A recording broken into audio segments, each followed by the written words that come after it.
Asomiya citizens of India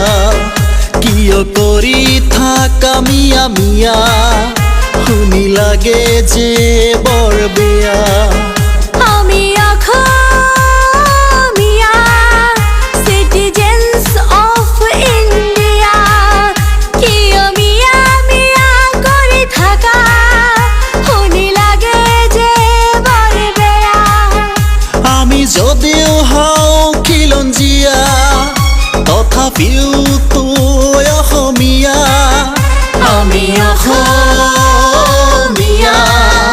citizens of India আমি স্বাধীন দেশৰ জনতা